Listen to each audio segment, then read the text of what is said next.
Good morning mwadzuka bwanji konse kumene muli. Izi zimene timakamba zichambuyo mkuti ngati dziko la Malawi zizativuta kwambiri kupita patsogolo. Munthu imagine kungofuna kumanga industry factory imodzi yokha koma mpakana nkhani kuvuta koma mpakana ndithu kupita nayo ku parliament mpakana munthu kumwitana ku parliament zona ukamkwinzika ndi zimafunso kumene kujako. Iyayi Napoleon Dzombe ndithu lidoli anali ku parliament kumene iyayi koma nawonso ndithu onesanso kukhudzidwa komanso ulongosola chilichonse komanso ayankhanso nawonso molimba mtima alimbana nawo ndithu kulimbana kwabwino kumeneko ndebe tiyenebe ndithu tione mene zinakhalira koma izi zinzomvetsa chisoni. What more kuti anthu ena akadzafuna kubwesa ma industry ofunika kwambiri ngati mmene ali ya fertilizer akuluakulu magoba dakalipo. I, Napoleon Dzombe, do solemnly swear by the Almighty God by the Almighty God that the evidence I shall give shall be the truth, the whole truth, and nothing but the truth. and nothing but the truth. So help me God.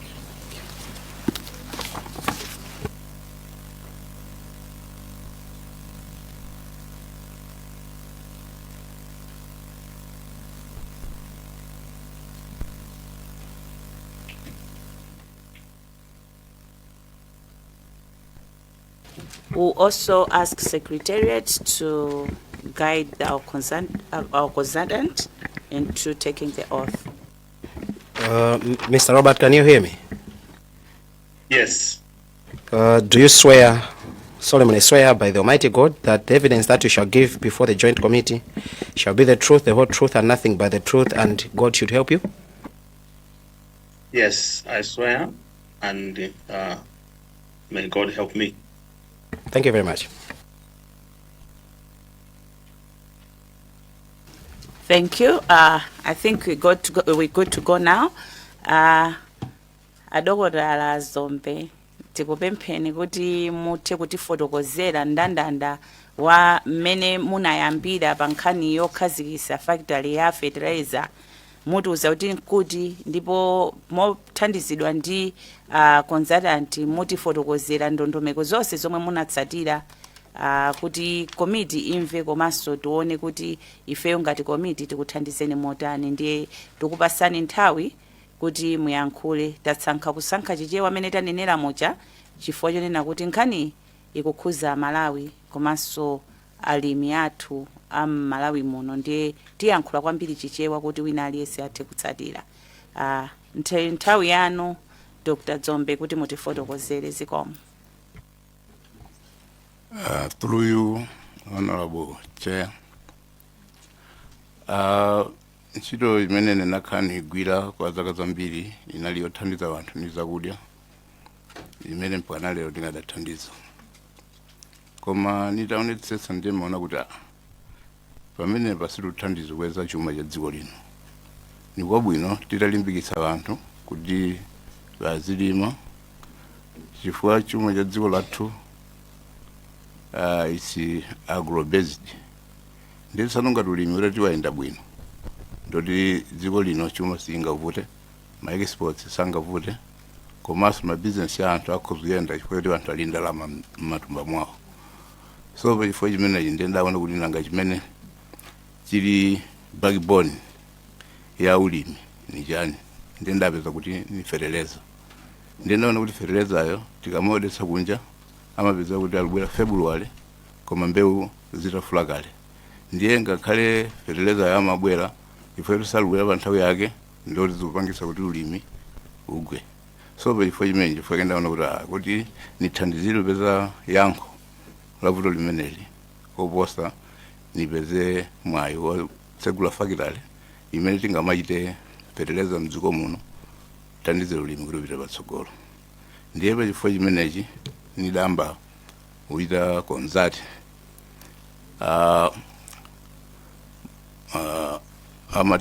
Matex International Consulting Company.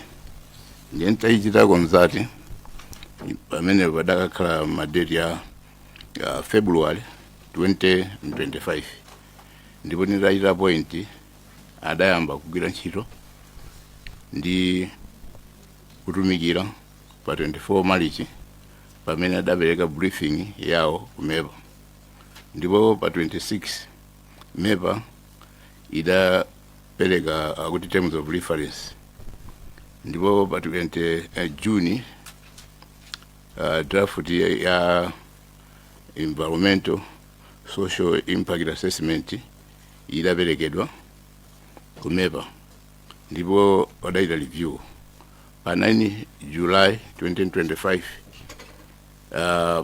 mepa idachita review no discharge fees za 10 million kwacha zimene zidaperekedwa kumeneko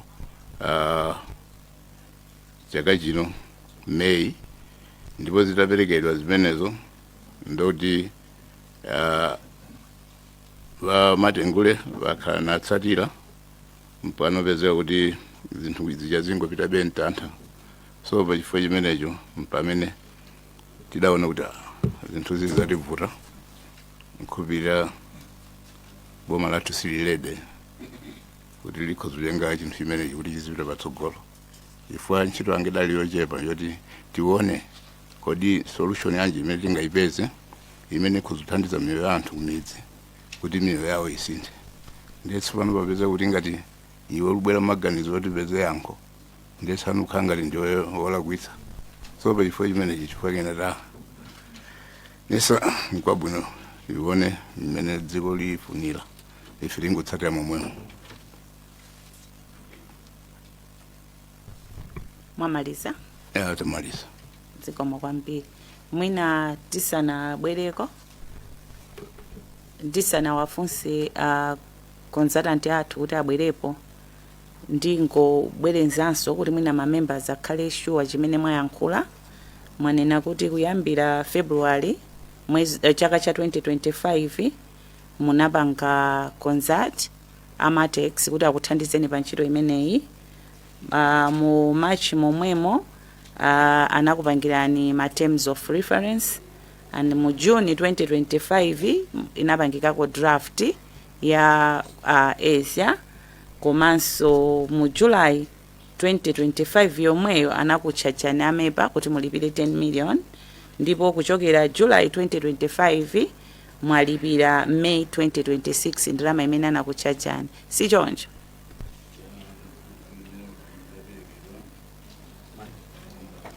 March. Sorry. Co-chair, Papange on my. Sorry. Through you, Chair. Ndami imene di idaperekedwa monga mmene mwafotokozeramu andi nkhupirira ifo yoti sinapulinte komabe ma details yonse mwatsatanetsatane alipo monga mmene ntchito idayendera. Zikomo kwambiri. Tikuyitaneni Mr. Robert Matengula kuti mutifotokozerenso inuyo ngati kadaulo pa nkhani ya malipoti amenewa zachilengedwe komanso miyoyo ya anthu pa kukhazikitsa kwa mafakitali, kuti munasatira ndondomeko ziti kuyambira pamene investor anakupangani approach kufika lero, kuti timve kuti ndondomeko zake zikuyenda motani. Nde tikukupasani inuyo bwaloli kuti mutha kufotokozera komiti kuti zakhala zikuyenda motani. Zikomo, over to you. Zikomo Madam Chairperson, komanso co-chair. Ndizoonadi kuti mwezi wa February 2025 Antalimanja Holdings motsogoleredwa ti Dr. Napoleon Zombe anatipanga so contact. Ndinena kuti anatipanga so contact funa kuti ntchito imeneyi sikuti ndiyoyamba kwagwirira Antalimanja Holdings imene inokhala number 5 pa ntchito zingapo zimene agwirira factory imene kwa Asante, Damulasomba limene kwa Njemera, komanso machine opanga nzimbe ku Kotakota ndi ampungaso Kotakota. Zinde ntchito imeneyi inali ya number 5 chifukwa anati tana kuti athandize mwantchito zonse zidatchulazo zinaenda bwinobwino kumepako koma makamaka imene ili eroyi tikambena eroyi atandifikira mu February 2025 tinafotokozera kuti ndondomeko yake ndiyo yomwe ija timene atilembe project brief imene ipite ku Malawi Environment Protection Authority ikatumizira kumeneko iwo amayang'ana kuona kuti mufuna kupanga chiyani malingana ndi malamulo a Environment Management Act mwina upanga ukaununi wa mtundu wanji ndiye tiyatumiza pa mu March pa 24 amepa anatiyankha mosapita wiki kutipatsa ma terms of reference kuntchito imeneyi pafunika kuti mupangitse pano environmental and social impact assessment imakuti ESIA malingana ndi mmene factory ikhalire ndiye mwezi wa April ndi May ndi umene ifeyo tinapanga mobilize timu yathu molingana ndi timu imene kuti tiyike pa kupanga kaununi ameneyo ndipo mu June ndi mmene tinatumiza ripoti yoyamba chifukwa ma terms of reference yo amanena kuti mukalemba ripoti yoyamba ya draft imene amwitumize kuti ku secretariat amepa aione mwawoyambirira kuti kodi ikupanga align kapena ikulumikizana bwinobwino ndi zofunikira zimene anapereka yo ma terms of reference ndi imakhala yoti amapanga review internally ndiye pa 5 July tinalandira makometsa amenewo amene tikuwatcha kuti preliminary amene ndi tsopano amakhanga kuti afuna angoona kuti kodi quality assurance ili motani report iyo titalandira office kwathu titayamba kuwagwira ndi kuwapanga address kapena kuti kulembalemba zimafuna kulembazo kuti report iyo ikhale molumikizana ndi mmene amepa amafunira ndiye report iyo tinayilemba patafika pa 9 July tinapemphaso amepa kuti atipatse invoice yokhudzana ndi kuti akaone tsopano akapange review report iyo chifukwa malingana ndi malamulo pali gazetted ndithu malamulo na kuti project akhale kuli motere timalipira mtengo wake so motere ndiye mtengo wake kuna 10 million amepa anatipatsa invoice imeneyo ndiye malingana ndi contract yathu ifeyo Amatex ndi manja holdings amtali manja amene kuti alipire ndalama imeneyo kumepa kuti ndondomeko izipitirira ndiye ripoti iyo tinayimaliza ife mwezi umene wa July kumano timadika kuti amtali manja apange akalipira ndalamayo akalipira timatenga receipt yalipiridwa ija timapanga attach ku report ija kuti kapita sono for technical review ikhale kuti ndalama akalipiridwa ndipo monga afotokozera bwanawo March 19 ndipo amene adakalipira ndalamayo ndipo titalipira ndalamayo ife tinayitenga report tsiku losatira pa 20 March. May I interrupt you, please? We've got a point of order. Yes. Thank you very much, Chair. I wanted to request that when he's mentioning months, he should also mention year, because we are getting confused. Which March, which year? You told us July, 5 July, 9 July, now March. So for us to follow up clearly, maybe if he can be mentioning the year as well. Thank you, Chair. Thank you so much. I hope mwamva bwinobwino nene. Yes, through chairs komo olemegezeka. Ndingoyaso kuti ndatumiza statement yolembedwa ndiye mwina pakakhaso zina mwina mukhuzopanga lifa ku statement imene ndatumiza yolembedwa malinga ndi process sinakhalira ndiye mwina kungochita kuti kupeza matero alongosoke tinene motere kuti February 2025 tumana atipanga contact ife amtali manja holdings split damage temeneyi ndipo pa 24 March 2025 pamene tinatumiza brief kumepa ndipo pa 26 March 2025 pamene amepa anatipasa ma terms of reference okwiya ntchitoyo kuti tiyambepo atatipasa ma terms of reference pamene tinayamba ntchitoyo ndithu kupanga kaununi ameneyo ndiye kuchokera April ndi May 2025 nakhala tsopano kuyika timu yathu imodzi kupita kumaloko ukapanga ma study or ma investigations osiyanasiyana khudzana za chilengedwe zakhudza bwanji anthu kutenga information imene ili pamalopo kuti zachilengedwe palopa zili motani, anthu ali motani, komanso kukambisana nawo anthu osiyanasiyana mpaka na kulowa district council kumene. Ndiye tinakhala miyezi imene wa April ndi May 2025 tikulemba kapena kuti kupanga no amene mpaka na kukalemba draft yoyambirira. Ndipo mu June 2025 ndamene tinapanga submit report yoyambirira kwenikweni imene amati imapita for preliminary technical review kuti ayione kuti ikuchita align ndi ma terms of reference iwo. Ndipo pa 5 July pamene tinalandira ndithu ma comments 5 July 2025 ma comments oyambirira okutsira ochokera ku preliminary review imeneyi.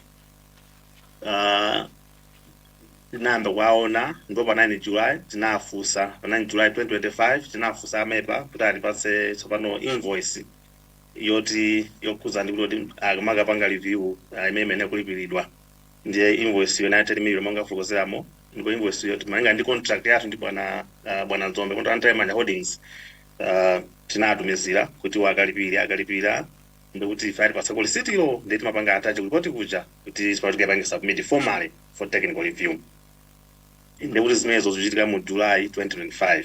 Ndiye tinakhabe tikudikira kuchokera July iyo mpaka na March 2026 pamene pa 19 March 2026 bwana anakalipira kamene bwana Manja anakalipira physio kutipatsa ife kutenga receipt yo nkupanga attach report nakapanga submit tsiku losatira lake limene ali pa 20 March 2026.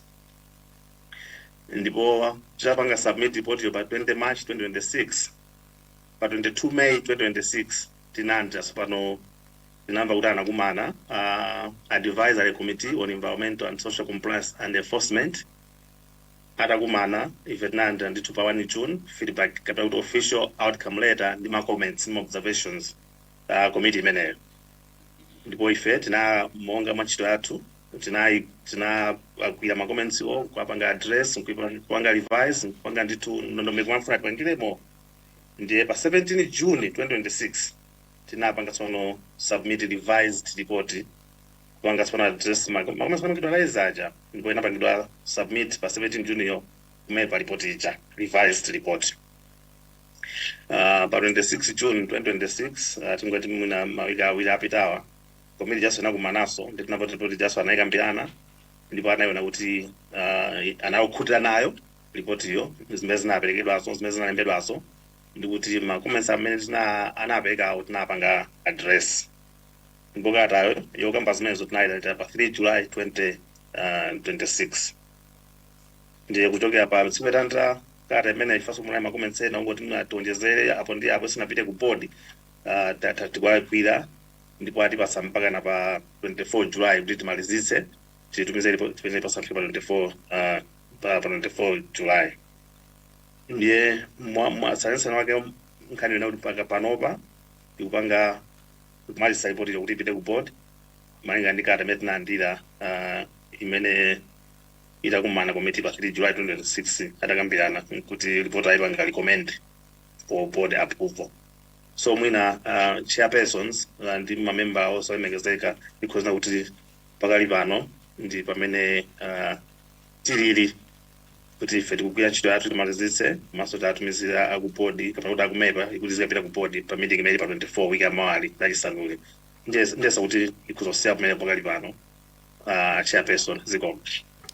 Zikomo kwambiri chifukwa cha ndondomeko yabwino imene mwati yalira.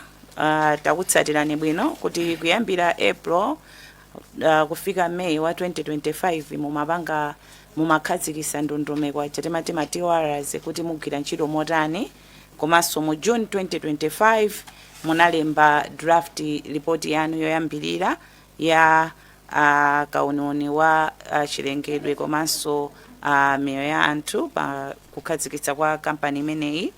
Komanso July 5, 2025 munapereka zikalata ku MEPA, ku bungwe la MEPA. Pa 9 July 2025 MEPA anakupasani invoice ya 10 million yoti mubereke monga mene zimakhalira ndondomeko yake. Mu July 2025 kufika ku March 2026 ndiye kuti munali mukudikirira kuti mulipire ndalama imeneyi imene anakuchajani amepa. Komanso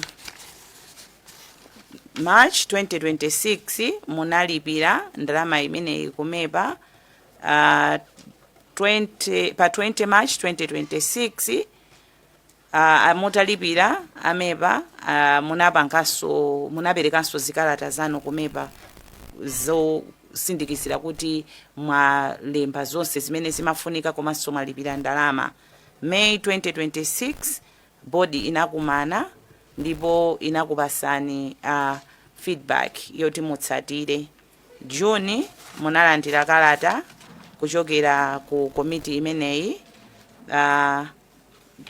June yemweyo pa 17 chaka chinocho cha 2026 munabwerenzanso kuonjezera zimene anakuwuzani kuti muonjezere mu ripoti imeneyi munawonjezera ndipo munabwenzeranso ku bungwe la amepa. Pa 26 June ripoti yomwe munabwerenza imene munayikamo zina ndi zina zimene zinali zosowekera munayiperekanso imene inakakhaliridwa pansi ndi anzathu amepa. Pa 3 July mepa yakulemberaninso ni kalata pa chiganizo chimene apanga board imene inakumana ndi choncho ete.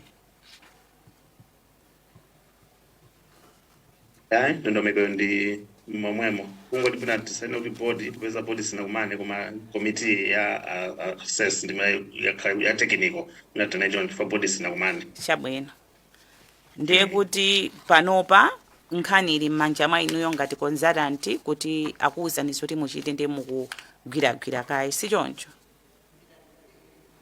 So monga tana mujana kuti ingoti wiki yatha ndi mali patsa feedback yo sikuzoti yomalizira fana kumanaso ndiye pali mfundo zingapo zimafuna tizunikireso kuti kamapita ku board kuti tazunikira ndiye atipasa mpaka namba 24 kuti 24 July kuti kachita apanga address nkhani zimenezo report yezipita koma iwo ngati technical ayipanga recommend for approval report yo ndipo dakayipanga approve. Zikomo kwambiri. Ndilola mamemba a committee kuti afunseko mafunso ndi kuti mafunso amene akhale akufunsa azifunsa a investor athu a developer komanso ino a consultant ndiye kuti mafunso amene ali opita kwa Dr. Ntalimanja Dr. Dzombe azikhala kuti mamembers mukamafunsa mu auza ndithu kuti funso lindilawo ndipo funso lopita kwa consultant muziteronso kuwadziwisa kuti ndi funso lawo. Ndikuloleni mamembers nditenga mafunso angapo ndicho linga choti tithe kukwanisa memba wina lese kuyankhula. Mwina secretariat mutithandizeko kuti Dr. Dzombe akhale mpolemba kuti akhuza omalemba mafunso amene akufunsidwa kuti asayiwale.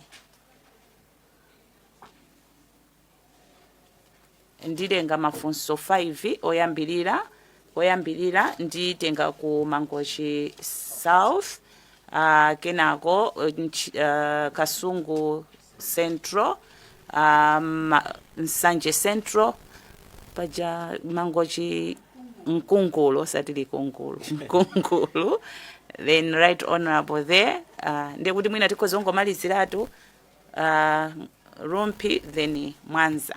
In that order, please, tiambira ukoko mukozo yamba kufunsa mafunso zikomo. Thank you, Chair. Through you, my question is going to the consultant himself. As to the last point, funso lomalizira limene a consultant athu ayankhula kuna kuti anauzidwa kuti akaunikire zinthu ziwiri zitatu mfundo zomwe atakaunikire. Can we please have those mfundo anauzidwa zokuti kuti ndizitizo zimene mukuyenera kuti mukaunikirezo amene mukakonze as a committee? Can we please get that information from you, the consultant, so that we know kuti ndizitizo zimene munauzidwa zokuti pofika ku last phase imene mukuthamangitsana nayo kodi zimene akuti mukapangezo ndizichani? Can we have please that? Thank you. Through you, co-chairs, Funso langaso likupita kwa consultant likhala likuyambira pamene achimwene anga kumangochasiyira kunena kuti mukufotokoza kwanu ndikhulupirira mwina mathamangisana ndi nthawi, koma nthawi yapangidwa kuti Amalawi amvetsetse nkhani ndeti safulumire kwambiri. Mmene munanena kuti panali ma issues kuyambira mu June zimene anakuwuzani kuti mukakonze, ndiye munanena kuti munakakonza kameneko kanali koyamba kukupasani ma observations and recommendations. Mwazabwerezaso kuti atakupatsani zimenezo zinazatulukiranso kachiwiri kunenaso kuti mukakonzeso zina, koma munanena ndithu mobwereza kangapo konse mmene ndimamvetsera kunena kuti amanena kuti palibe vuto muthu opitirira pa technical report pamenepo, koma timafuna kuti Amalawi atadziwa kunena kuti kodi mavuto amene munkakonza oyamba anali chani ndiye munawapanga address motani, mavuto achiwiri anali chani ndipo munawapanga address motani. Pano pamene mwapereka mukuyembekezera kupereka draft yomalizira, mavuto amene mapanga address imene monso ndi chani. Ndimafunanso mungotitsimikizira kapena kuti confirmation mwanena kuti mwalandira kalata ya ma outcome kapena yokuwuzani zinthu zoti mukonze pasanafike pa July 24 pamene pakakhale board, koma kalatayo mmene ndimawerenga apa yalemba kuti today, then ndimafuna kuti mungopanga confirm kuti mukati mwalandira today, does it mean mwalandira lero ndi pa 15 kapena mwalandira dzulo pa 14, komanso mwanena kuti kalatayo it's dated 3 July. Fuka timafuna tingoona kuti tithe kudziwa kuti nthawi imene mwalandira kalata kuchoka lero kufika pa 24 July imene board ikakumana ndi nthawi yokwanira. Zikomo kwambiri chair. Zikomo Sanje Central. Zikomo co-chairs maso Dr. Zombe. Nimafuna ningonjezera funso mene afusa anzanga kwa consultant. Nimafuna ndidziwe kuti pa ma issues amene ankapangidwa rezi ndi amepa pali issue iliyonse imene mwina inuyo mukuiona kuti inali extraordinary ngati consultant, because mokhala mugwira nawo ntchito amepawa ma project ena akale akumbuyo amaenda I think mnobwino, koma for this project pa ma issues imene amepa kupanga rezi pali china chake chimene mukuchiona kuti nchodabwisa kapena akupanga ngati zimene amapangira nthawi zonse. Funso langa lachiwiri kupita kwa Dr. Zombe, kuyambira pa nthawi imene anapereka invoice amepa I think mnali mu July, pa 9 July munakalipira mu March, papita pafupifupi mezi 8 kapena 9. Nimafuna ndidziwe kuti muna panali china chake chimene chimakupangisani kuti mukukayikira ukalipira. Sorry for interruption, Honorable. Mwina po fotokoza pamenepo mutasindika chifukwa zaka ziwiri zosiyana ndi mukamawafunsanso paoneke kunena kuti gapu yomwe yadusapo ndi pafupifupi ni mezi 9 ndi mwina mutatsindika muzitchula ndi dzaka mukamafunsa mafunso. Ayi, ndamika chair. Manena kuti invoice amepa anapereka mu July 2025. Kuma tuza kuti anakalipira March 2026. Ndikuti panapita nthawi ndithu. Nali ndi chidwi kuti dziwe kuti kodi mwina ngati investor panali china chake chimene amachiona kuti sakusangala nacho kuti imeji ndi chani. Kuti mwina chinthucho chikukhudzaso anthu ambiri amene ali ndi chidwi chofuna kupanga invest. Temuna mutati masula zitithandizira kuti kodi ngati nyumba mwina ndingapange recommend zotani. Zikomo kwambiri. Zikomo kwambiri chair. Mafunso anga ena afunsidwa kale ndi ndingoonjezera limene silinafunsidwe ndipo likupita kwa Dr. Athu. Kuyambira pamene mwalipira ndalama imene munafunsidwa kuti mulipire 10 million kufikira tsiku la lero ikuoneka kuti ndi nthawi yochepa, komano mukufotokoza kwa a consultant zikuoneka kuti ntchito ikugwirika ili nkati ndi tusida ime, komano mukufotokoza kwa Dr. Athu anena kuti panopo agwa mphayi agwa ulesi kuti ntchitoyi basi yakanika. Inetu pamene pandikuona ngati pali nkhani. Ndiye ndikufuna ndidziwa kuti chimene chapangisa dokta wathu kugwa mphayi kugwa ulesi kuti ntchito yakanika ndi chani, pomwe a consultant akuti ntchito ili mkati ndipo ikuyenda. Zikoma kwambiri chair. Zikoma kwambiri chair. Ineso mafunso ena amene ndimati ndifunse afunsidwa kale, koma mwinaso kungonjeza ndimafuna ndifunse kuti kodi apart from nkhani ya Asia imene ili report ya ku environment, paliso pena pake pamene niyo mukumaona kuti pali ma road block ena amene akukukanikitsani kuti project ingapite fika patukamba za Asia, koma ndikudziwa kuti pali ma stakeholders ambirimbiri amene ali involved kuti inu muthe kuyamba business imene yopanga fertilizer. Ndimafuna ndidziwa kuti paliso pena pake pamene mukumaona ngati pakukola-kolani apart from nkhani ya Asia. Komanso Asia yo akapanga submit pa 24 and hopefully body itakumana at whatever date imene apereke, ndikuhopera kuti if we are positive kuti mwina apanga approve. Kodi nde kuti factory chaka chinocho mungathe kupanga be produce fertilizer fuka ambiri chimene akudikira nduvo kuti kodi ngati itapezeka kuti zavomerezeka zatheka, kodi ndi kuti for this coming year mungathe kupanga be produce kapena ndi kuti zakukanikitsaniso kuti chaka chino simungathe kupanga produce fertilizer. Komanso consultant mene mumapanga consult, obviously nkhani ya Asia inyo being an expert mumadziona kuti it's a requirement pa ma project akulu ngati amenewa, ndipo munali mutaona time span kuti tizapezeka kuti apapa takwanitsa ntchito yathu tufuna kuti ma steps watatenge motere. I know that's why munapanga mwansanga, koma no gap yomweyo imene anafunsanso anzanga kuti kodi between July ndi March simunaone ngati gap imene janso ndi contributory factor yona kuti mwina kuhanga tikupanga delay process imene mafuna kuti ichitike. Ziko.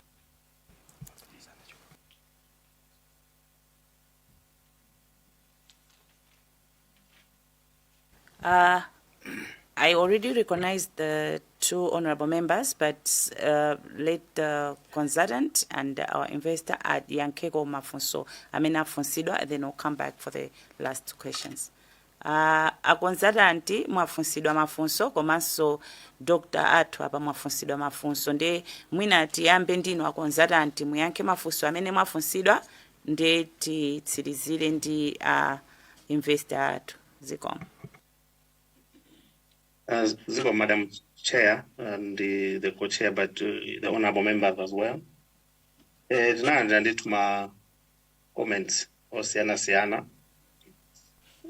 Ma comments amenewa utsa mbali zosiyana mbali za chilengedwe, kodi mukazalika fertilizer yo mukazalika fertilizer yo ma waste atizaenda bwanje chifukwa fertilizer pa makhaso ma waste amene amapangidwa generate from process imeneyo. Ndipo ndi mafunso ambiri okhudzana ndi nkhani ya waste management. Uchitaso kuti nakasimba limeneyo pa chilengedwe yosiyana kuza doti mitsinje makamaka mtsinje umodzi wakang'ono muli pafupi, komanso nanga mpweya umene chifukwa zakhaso mwina mukamanga fertilizer kumakhoza matukaso mpweya wina kuchokera mu process imeneyi. Ndiye nditu nkhani yokuza ndi waste management inayi ndi chidwi kwambiri ndi anthu amene apanga report imeneyi, so adafuna kuti tionetsetse kuti tayipanga address mokwanira bwino nkhani ya waste management inaloyamba. Nkhani yachiwiri inali yokudzana ndi anthu amene ali mbali imene kuti mwapanga konzati magulu osiyana chifukwa mbali imodzi ya Asia process ndi public consultation. Ndiye adafunanso kuti tionetse kuti anthu amene ali mbali imene amene angakhudzidwe ndi factory imeneyi akhe kuti apanga konzati mokwanira bwino, ndipo fundo zawo kapena kumavuto awo kapena kuti nkhawa zawo zimanga zipake raise tazipanga consider mulipoti tazipanga address mulipoti imenemo. Nkhani ina imene inazatukaso ndiyo khudzana ndi kodi manoti akazilokera kuti fertilizer yo ndi zimenezo zinazipanga address ndithu mulipoti. Ma comments fota makha member osiyana ndipo ndithu ndingapange group ndithu kuti waste management, material sourcing, consultations anali tumene mwanepo ndithu ambiri oti koma onsewo tinapanga address. Ndiye itabwera outcome yadzanazanayo chifukwa sona kuti pali ma issues mwina amene ali ngati extraordinary koma mwina ifoti olemekezeka mwina ananza kufusa kuti mungati ma comments wo ngati alipo ndi kuti akabwera nzathu mwina akumepa na osinthaye kafika ata mwina khozoperekaso tikhozotumizaso outcome letters plus ma comments ose kuti mapange nanunso mukhozo lwaunikira koma panalena mana extraordinary mwina not necessarily extraordinary from what mwina zimene takhati kupanga mbuyo mwifa iyi ndi project mwina kwa ifeyo ngati matex ya number 4 yokuza ndi fertilizer imene takhati kupanga factory number 4 imene kupanga ina pano paso inkati ina tapangako chakumachingawo so sikuti nzachendo kwenikweni kupona ina cha extraordinary kwenikweni from ma comments koma mwina imene nkhani imene ndi apasire bwana fantown ntao imekhanga kumubwera ndokuza ndi malo inde ndi anu koma bwanji simupeza title deed ndiye mwina bwana anakuti ine ndipanga title deed kupeza ndatangwana kaende zina zimene kupanga pano ndi tensa machine ndipange zimenezo so anaonjeza kuti nkhani ya title deed apanga koma ndi comment imeneyo so yabwerabe mu comment onjezera amene apanowa so mwina tikhala nawo basi bwana kuti tione kuti khoza uyipanza bwanji koma ndimwe ndiona kukhangati kuona ngati yabwera mwakawiri ndiye ikhayo koma enawo ndi anyuwani koma ndoti sikuti ndoti angati fundi kwapanga address kumafika pa 24 so nthawi mwene yakwanira nthawi ndiyo kwanira yoti ma comments amene abwerawo ikoza kwapanga namosi munaso ndi ntchito ya tsiku limodzi ikoza kuipanga ntchito ya tsiku limodzi kupatula kumwena nkhani yokuza ndi title deed 40 yosili m'manja mwathu ndiyofunika anu ake amtalimanja kuti anene kuti tipangane bwanji fa amene amapanga review afuna to title deed ya malo ikhalepo kuchita kuti muna mabokoso mwa pano nkhani ya malo kuti kuzokhala motani ndiye mulenga ndi malamulo okhuza ndi malo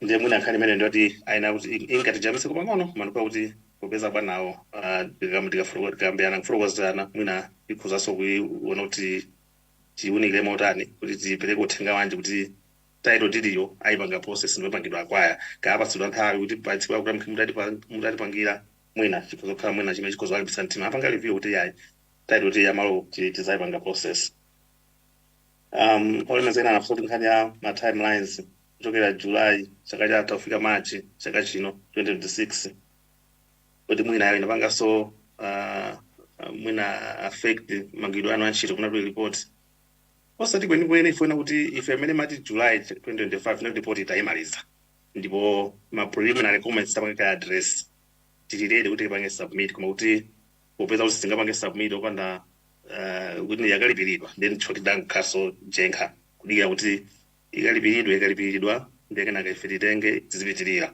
koma kuti process yathu makumefinga tolemba report kapena panga kaone kunati kuza nthawi imeneyi ayi sinatikuza kuti kwefu nthawi imati July inoti tamaliza kale ndiye ntchito imeneyi ndikupa kuti mafunso amene anabwera okuza ndine madam chair ndi folo amenewo awiri okuza ndi ma comments ma issues iwo ena okuza kuti ena anayokuza kuti nale kapena ndi nkhani ya ma timelines ndi imene amenepo mina ngati pali sinayankha nkhozo kumbuziraso zikomo doctor through your chair.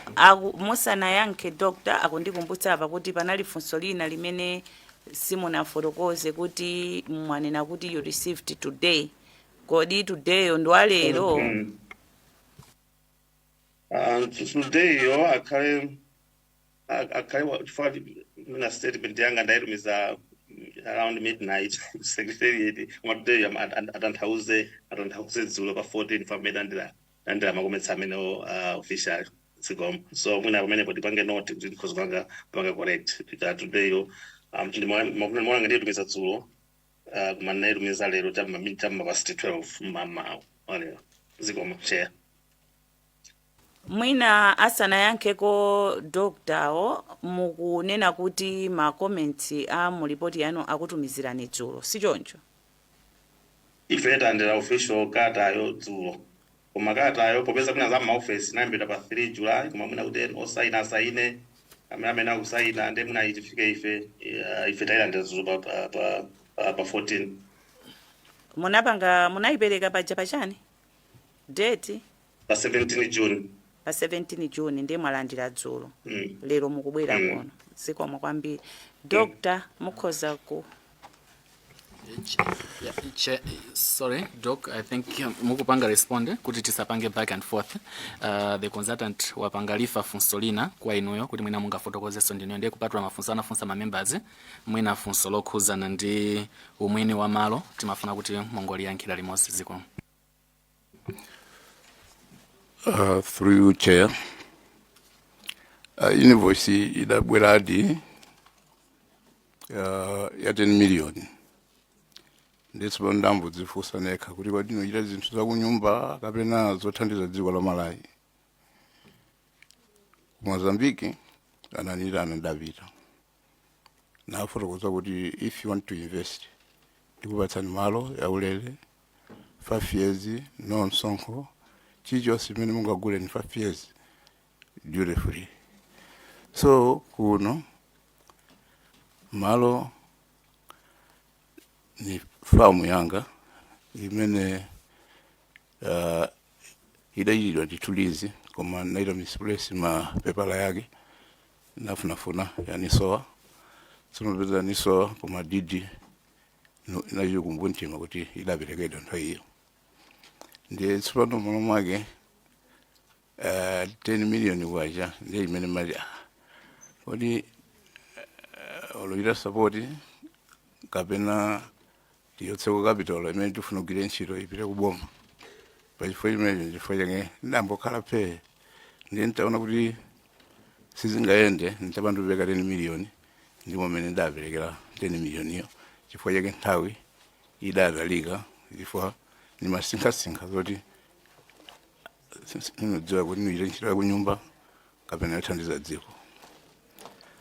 Kumbali ya chifukwa cha chimenecho chifukwa chache ngakhale pano pasi kuti nini mphamvu yeneyene yoti nikhozunena kuti nkwabwino university m'Malawi mofanana ni mmene zinthu zilili pa ground.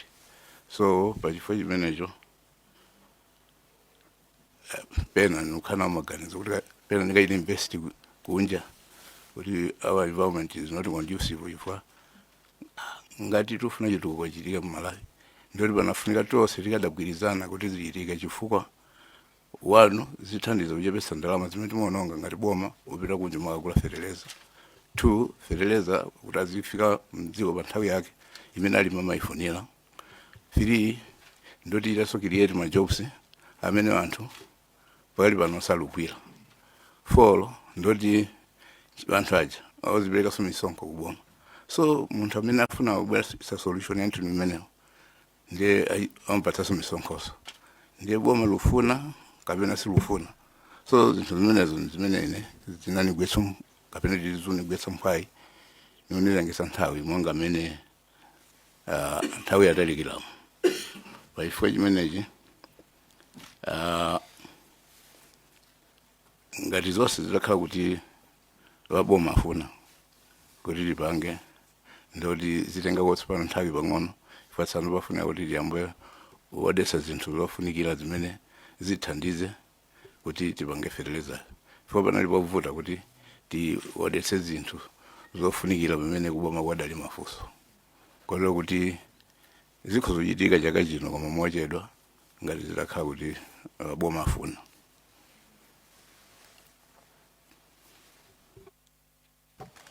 Yankha mafunso onse ya ngani ya malo anayiyankhula kuti ni malo awo. Okay, so we've got a supplementary question here, and then can I first take the 2 questions that we left out? I already recognized them. So after those 2 questions, then we'll take the supplementary questions. And yes, so I'll start with Rumpi Worst, then the Mwanza Central, then Karabe there, and then we'll take the supplementary questions in that order, please. Choyamba chair ndithokoze kuti ma-co-chairs nonse mwayesesa kuti atolankhani owonjezera pa parliament ayambe kuoneka chifukwa ndi madabwa kuti pamene dandaulo limayamba kumveka atolankhani ambiri anali ndi chidwi yopereka nkhani ya vuto, koma lero tufuna opeza yankho atolankhani samapezeka. Ndeli madabwa kuti kodi vuto afunabe kuti tizifika ndi nthawi yoti Napoleon Zombe abwera komanso ena abwera komanso aphungu alipo kuti tipeze yankho chifukwa m'Malawi afuna fetereza. Chifukwa chake tapempha kuti tiyankhule mchiyankhulo choti wina aliyense amve. Zikomo kwambiri chifukwa choti thandiza kuti atolankhani ayambe kupezeka komanso ena kumene abisala kwa abwere. Funso langa loyamba ndifuna ndipite nalo kwa consultant. Company inayamba mu 2025 ndipo muzithuzi zimene tikuona kuti inamangidwa kale chilichonse zambiri zoti zili kale pamalo. Mukuona kwanu kuchoka mu February kuzafika mu July 2025, June 2025, mukuona kutchedwako kutha kukhala kuti kunali invisible hand imene imachedwesa zinthu kuseriku kuchosa kupyolera pa nkhani yosapereka ndalama mwamsanga. Yachiwiri, pakali pano investor akudandaula kuti akuona ngati kuti misonkho yoti iwowa achite ndi ambiri. Pa 10 million imene anapereka kwasalaso ndalama ina imene itha kuperekedwa akavomerezedwa kuti ayambe. Kwa Bambo Zombe ndikuyamikireni, kamaona mmene mdayambira ambiri tikulimbikisidwa kuti nafeso titha kuzafika pamene mulipo. Komano nkhawa zanu zimene muli nazo ngati patafuna thandizo mukufuna mutathandizidwa bwanji kuti zinthu ziyende mwamsanga, chifukwa zina zimene mwadandaula zili m'malamulo a dziko lino amene akuyendesa mabungwe osiyanasiyana, kaya ndi akuokushoni, kaya nzachipatala, kaya ndi amepawa. Mufuna mutathandizidwa bwanji mwamsanga kuti chidwi chanu chipitilirebe. Ziko Manza Central. Zikomo kwambiri a chair ndi a co-chair. Mafunso ambiri afunsidwa kale, komano ndimafuna ndingo pambali pokuti abweretsa ma documents because ndimafuna ndipemphe chair kuti makalata onse amene akhala akuyankhulana a consultant ndi MIPA atabweranso tiaone ndiye tidziona kuti kodi iwo analemba chani, MIPA ayankha chani, ma issues amene amapangidwa reziwo ndotani, zimene zozo tizione cholinga kuti ifeso tikhale ndi chithunzithunzi chionena kuti kodi chilipo china chake chimene mwina tikuyenera kuti tipeze chomwe chikuchitika, chifukwa amene ayankhulira investor mwina akozokhala kuti si investor oyamba ndi omaliza kukhala frustrated, ikozokhala kuti mwina mu system muliso ena amene so akhala frustrated chifukwa cha zochitika, ndeti tikhoza kuyamba kuonera pa correspondence yawo mene yakhala ikuchitikira. Komano chimene ndimafuna ndifunse makamaka consultant nchionena kuti mukuyankhula kwanu mwanena kuti amakupatsani zinthu zokuti mukonze. Ndimafuna ndidziwe kuti kodi kukonza kumene kundi nkhani ya zolemba zokha kapenanso zochita pamalo pamene pali factory. Komanso kungofuna kukhala ndi chidwi kuti kodi mmene imayambidwa kumangidwa factory nkuti nangasino nda consultant munapatsa advice investor ndinu kuti mutha kuyamba kumanga factory, and ngati munapatsa advice imene yoyo ndinuyo munali kuti mwakhutitsidwa kuti zonse zimene mayenera kuchita mwapanga. Ndiye ineyo ndimaganiza kuti ndifunse motero, komano ma documents amene wawa atithandizira kwambiri chair kuti mwinano tidziwe kuti kodi pamene pali vuto leni ndipati kuti ma investors asamakhale frustrated mdziko muno. Zikomo chair. Zikomo ndi ababa ndikutenga mafunso. Yes, there is one more question there from Karabe, and then I'll take the supplementary questions. Thank you. Zikomo kwambiri chair and co-chairs. Ine funso langa lipita kwa Dr. Zombe. pa preambo yawo poyambirira anena kuti iwo akhala akugwira ntchito za charity kapena za chifundo kwa anthu, koma anapitirira m'maganizo awo kuti athandize Amalawi potengera kuti dziko la Malawi limadalira kwambiri ulimi. Ndiye funso langa likhala kuti fertilizer ameneyo mmene mumamuganizira inuyo, popeza kuti fertilizer panopo akudula kwambiri pepani chichipa chandivotako, is so expensive kuti Amalawi ambiri amalephera kumufikira kapena kuti amugule. Ndichifukwa tikuona kuti boma limapanga fertilizer kwa subsidy amenenso nthawi zina amavuta kuti alimi ampeze malingana ndi mmene zimakhalira za transportation kaya weather conditions. Sipano ndinene kuti pama packages anu kodi Amalawi ovutikira amene inuyo ndithu amene akupangisani kuti mwaganizire kodi mapaki anu, mapaks anu kapena mathumba anu kodi akhoza kuzafikira ngakhala amene ali ndi kobiri pang'ono. Chifukwa panopo alimi ambiri amapeza kuti akagula fertilizer woyezesa amene nthawi zina sakwanira komanso sali sure kuti kodi fertilizer amene akugula ndi woyenera. Nanga inuyo pa ma packages anu popeza mukuganizira Amalawi kuti afikiridwe ndi ulimi, inu mwaganizira bwanji? Komanso ndimati ndifunse kuti kodi muli ndi ma partners in this project kuti inu mukapanga fertilizer kodi amene azathandizire kuti fertilizer akafike kunkhata mbi kuchanga ntole ukutali kuchitipa kodi inu mudzapanga bwanji? Lastly, project iliyonse imakhala ndi risk imodzi imene imachulidwa kawiri ma proposals ndi ya opposition in the surrounding areas. Ndiye apa pachudwa nkhani ya malo. Kodi inuyo mmene mwayambira ntchito imene mwina mwapezekako ndi opposition ya anthu ozengezana nawo, is that proper chichewa, oyandikana nawo kuti kapena ena kamphekesera ndithu mwina akuoneka kuti iwowo they are not in favor kapena sakugwirizana nazo zimene mufuna kupanga. Nthawi zapa makhala zifukwa, nthawi zimene mungokhala basi poor attitude or poor mindset mwina kapena mwakumanapo nazo zimene zizi. Chifukwa kwa ine ndiona ngati nzofunikira kuti chitukuko chikayendera ndi kuti ma issues ngati amene wawa project risks aina kuti munthu apange address pa anthu amene mwina sakumvesesa chimene mukufuna kupanga inuyo mdera limenelo. Zikoma chair. Thank you, Honorable. Mafunso ayankhidwe ndeti malizitse ndi ma supplementary acha pepani mafunso acha achuluka. Moga mafunsa tichepetseko chifukwa kuti tikuchulusa kamba nkhani nde olotsatira funso lakho zodaya kosaona kuti funso kweni ndiliti. Ndeti tamachepetsa mafunso athu kuti amene akuti yankhawo athe utola mutu weni wa funso limene tikulifuna. Komanso tisunge nthawi chifukwa kuti stakeholder wathu wina ali pafupi so kuti alowe zikomo.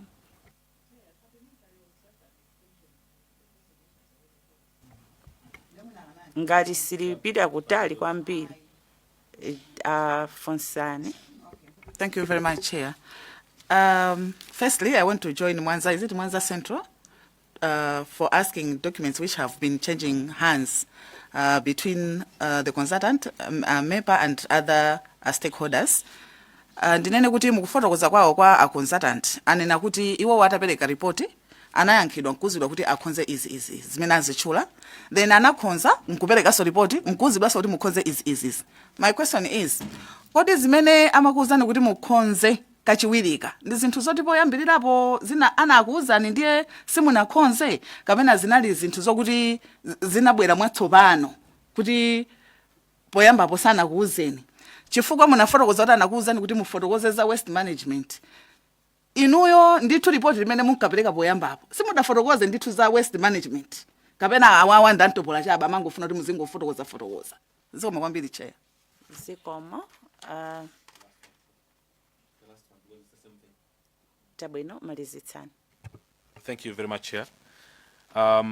Ndimangofuna kuti ningomva clarification pina kama mafunso enawo akhoza kungophatikiza limodzi. Mr. Napoleon aonesa kuti ayankhala mofoka kumapeto kuja mwana kuti malingana ndi nthawi fana zafunsidwa funso lenda kuti chilichonse chitakhala kuti chalinganiziro chatheka. Are they able to proceed? Ali okonzeka kuti apitirize program yawo? Ndiye kumapeto kuja nazankha ndithu mosonza kuti afoka ndithu kuti bomalo litafuna sana apange clarify bwino bwino. So my question again to the same point is, if titapanga push mbali zonse, are you able to proceed with this currently? Are you able to catch the target? Thank you very much. Zikomo ndikuloleni kuti a consultant komanso Dr. Dzombe kuti muyankhulepo pa mafunso amene akufunsana aphungu. Zikomo.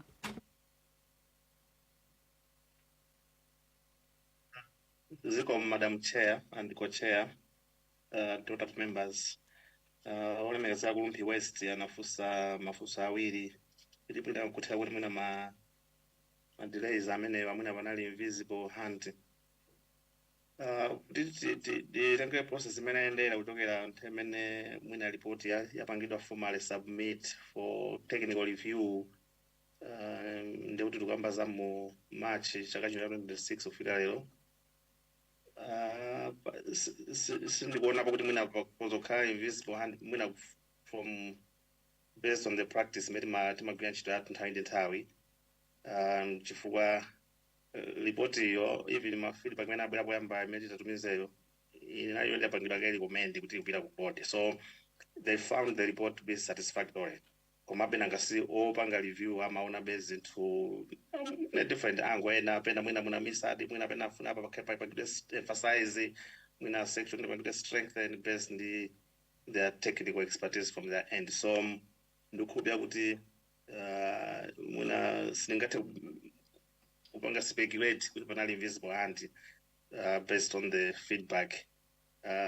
Yeah, additional fees to be paid kumepa 44% ati matisa kumepa fees mada pia kwa na 10 million ndio mweyo apoda akakumana kupanga approve report apeleka certificate ya Asia ikatewa nde kuti palibeso payment nayo simya kuzolipira kuzandi kumepa kapeta ngatanga pale kuti pali ma additional mwina license wakatengewa kuzantina ntina mwina kapena apa kupanga specify amepa mukuza ndi process metupanga pano ya Asia statement madalipira yokwana palibeso kulipira sonda mainaso ikadusa report imene. Olemekezeka Mwanza Central upempha ma document ndipo ma document amenewa mwina tumaona kuti sinema zakuti achokere wife kapena achokere kumepa koma alipo ina kuti feedback imene tikoyambayo chifukwa timatumiza matrix imene matrix yomwe kuti document yakuti tipanga address motere so sezo zilipo timatumiza kumepa ndi kuti kozopanga so submit ku secretariat kuti anthu azione. Zochita ndizolemba kuti kapena mwina pali zina zoti zimene zichitika maopo report ya Asia imapanga propose ma measures ma mitigation measures ngati nkhani yokuza ndi mwina ma emissions kuti mwina muzalusa mpuya kuti akuika anthu muzateza bwanji kuya ntchito mwina muyike mwina anthu muzapazo enelera ndi zochita zoti ayenera developers apange kapena ya mwina motokhoza yake futhi pamene pali nkhani zokuza ndi fertilizerso ma fire extinguishers ayikidwe ndi pali mwina waste management kuti apafunika pakeka treatment plant ngati kuzachokera madzi ochoka posepo munaweza kuti ali contaminated ndi fertilizer asina kafike ku environment kunja kwa factory ku apangidwe atengedwe kupangidwa treat zimene zilizofa zichitika maloko zimene report ima kuti ikunena tsopano ndi kuti akayipanga approve amaika pa ma conditions awo zinawo samepa ndi kuti develop amene akapeza mwina ma engineer athandize kupanga zina akumanga chinthucho kuna pamene akupanga proceed implementation of project yawo. So kupata pazolembazo muzolemba mosoma kazo aina kuti achite ndithu pamalopo mokudza ndi zinthu zimene zikhuzokhala zotiziona ngachilengedwe kapena zononga moyo ya anthu tamakhala ma mitigation measures zimene choncho. Munakamaka kuti munapatsa advice yokudza ndiko pitira kapena ku construction ife simapeka advice yotero ifuna kuti malenga ndi malamulo amepa to proceed with project there was matenga kuti mwina amepa apereke komanso mwina ndikupewa pali ma stakeholders enaso amene amalenga nonso gawo pa nkhani imeneyi kuti mwina ena akapezeke onso mwina kapena permit kapena license so mwina kapena sample production zafuna so mwina katenge ndi mwina ife sitingapereke advice ngati imeneyo chifukwa advice yo ipena ichokere malinga ndi mamwe amene kuti aboma ndi amene anene kuti ayi pano mapanga izi panganiza kuti malinga ndi mbali yawo ya agency imeneyo kapena kuti ministry kandi tingote MDA nayo chimene zimene zizokuzira. So ife kwathu nkungopereka advice kuti ulangizi kuti hayi pano tembeni ripoti panafunga kuti timalize titere akaipanga approve zinazo zimakhala developer ndi zimene kwina kwena mmene opitaso kuti mwina ntchito izikhala ipitirira. I think mafusa mkhala besaine kwenikweni koma mwina akumangochi nafusa mafuso kuti nkhani za waste management mwina zimene zinatulukazo kapena mwina pane makumentena amene abwezedwaso ntaiona dzulo feedback imene abwera nkhani imene mwina yakhingati abwezedwapo ndi nkhani okuzali malo chifukwa iti abweranso koyamba ndidayiyankha koma be opanga view akufuna be kuti pokanakabe title deed ndi imeneyo ndimene ndolangati abwera mobwereza.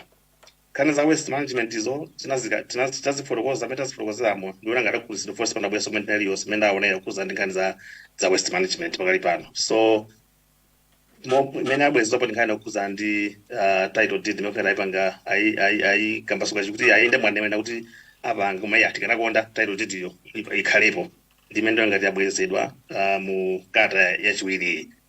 Ndiye mazinazo zaperekedwazo ndizochepa mpenanga kuti nditsi ulimodzi kukati ntchito imene tayigwira kumalizitsa. Madam Chair ndako chair mwina ndiyimire pamenepo zikomo mosunga nthawi Dr. mutiyankhirakonso mafunso otsalira aja kenako zatenga mafunso omaliza kuti timalizitse. Mwafuna ndi funso loyamba nukhulupirira investor amakhala ni capital imene amembekeza kuti ikukwanira kupanga zimene aluganizazo.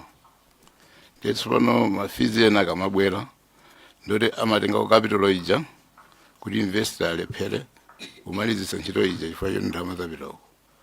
So zimene nikadaona ine wakakhala kuti tikufuna ma investors ayigwire ntchito kunali walwala ma investors kuti tithandizane nawo koyambirira chifukwa ntchito iji ikakhazikika ndoti ndiyo imene zipereka misonkho yopitirira ndalama iyo imene alofuna yoyambirira chifukwa yoyambirira iti mati seed money.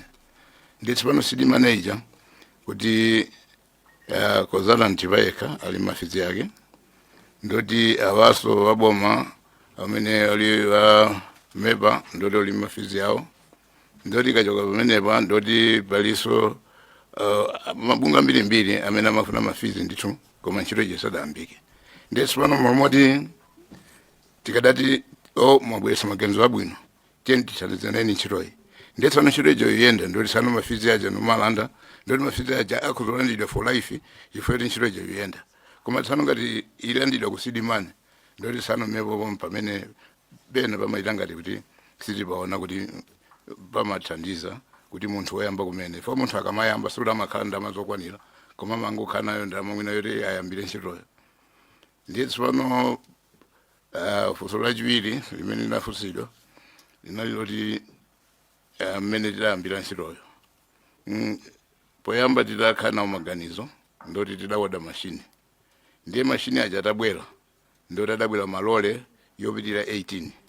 Sono adabwera malole 18 ndoti warehouse yoti nkusungiramo ife tilibe. Sono peza tilibe tipanga bwanji. Nditso pano ono wake wakucha odati patsaso madeti yonera kuti yoyambira date yakuti fika tilo kuti masiku amene atakupatsani yoti covid store koma ngwadzapita madeti awo ndoti mwene udzapereka extra charge kuti odzabwere iwo. Ndiye chifukwa yake poyamba daona kuti ampofunika kuti chifukwa yoti tilibe posungira pofunika choyambirira mashini wazike okazika tije cover kuti anganyowe mvula ncholinga chofuna kusamala mashiniwo. Ndetso pano mitengo ya fertilizer ya chofuna chathu kwenekwene nchotina kuti kupita mmidzi vanthu panopo luso angakhale sopo komanso mofanana nimene zili panopa chakudya chakuvuta kale. So mamake ngati mitengo ilipo imene ilipo iyi ndoti yembekeze kuti chaka chamawa kukhala njala yoopsa chifukwa anthu sogula fertilizer.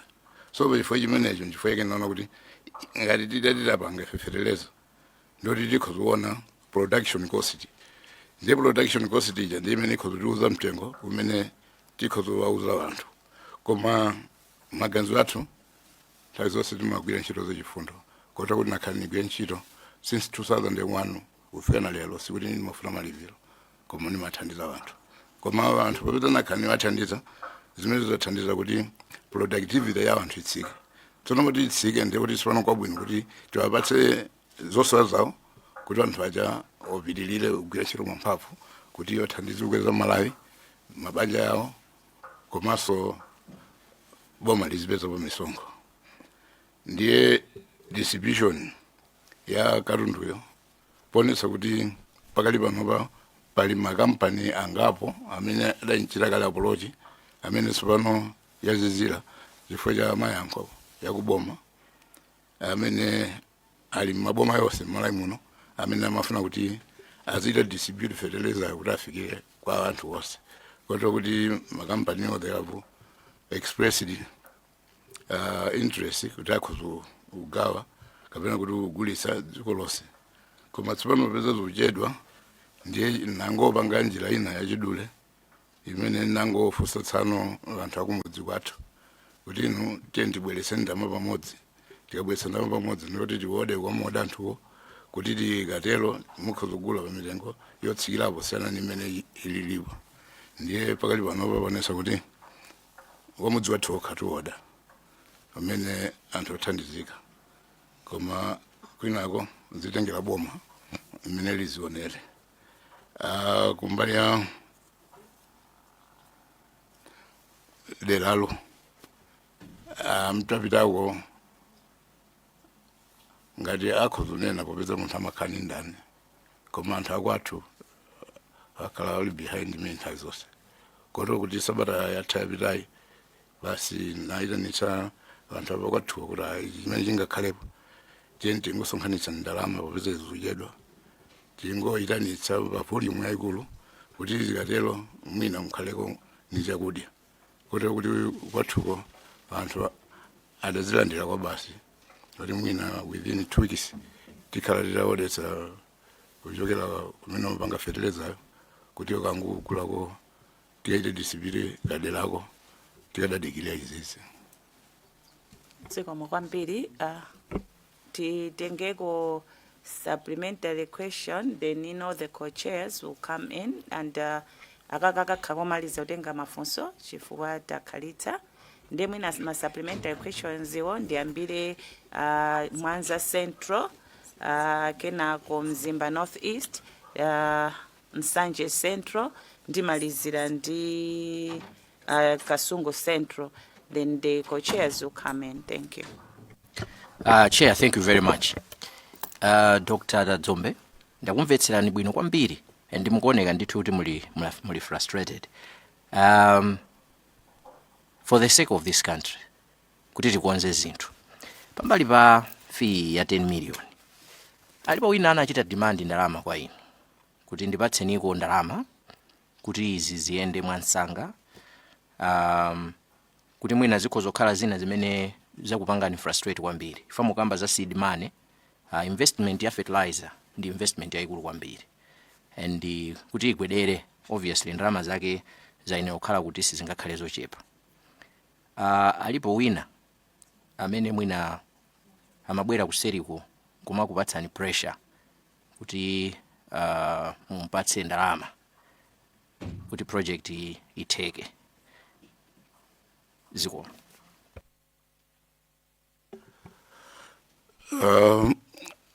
Chilungamo chake nchoti palibe munthu kaliyese amene adabwerapo kwathu nanena kuti izi ziyende mutipatsa ndalama zakuti. Koma madirays amene alupangikawo ndiye amene alupangitsa kuti mubwezako mawu pang'ono. ya popeza zinthu zochedwa ndiye chifukwa chochedwa nthawi zonse pamene munthu uluyamba umakhala ni moro ndithu koma nthawi ikamapita umapita kazizira.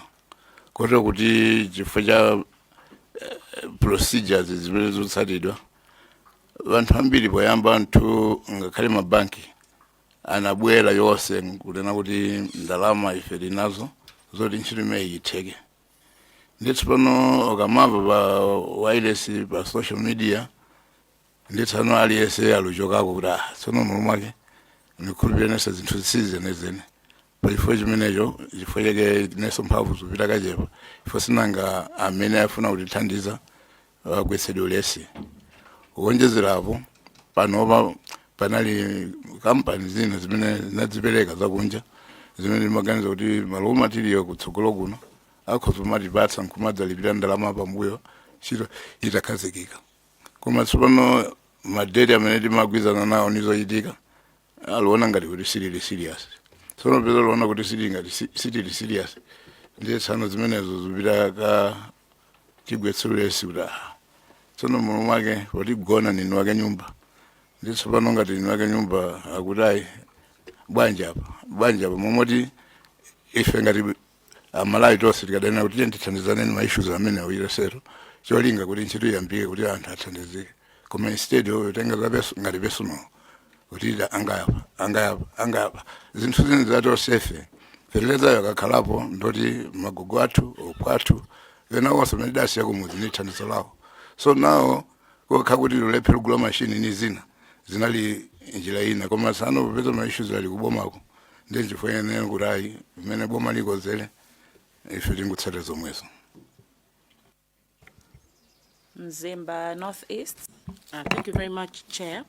A consultant anagamba nkhani, sorry I've got a terrible cold. Nkhani ya ma title deed kuti ayibwerenza kawiri. Kodi inyo manena kuti mwapangapo ma project ena angapo 4 or 5. Title deed, is it a must or is something that mungate kugwirizana nawo kuti with time munthu apanga process title deed ikapangiwa host factory ikugwira ntchito?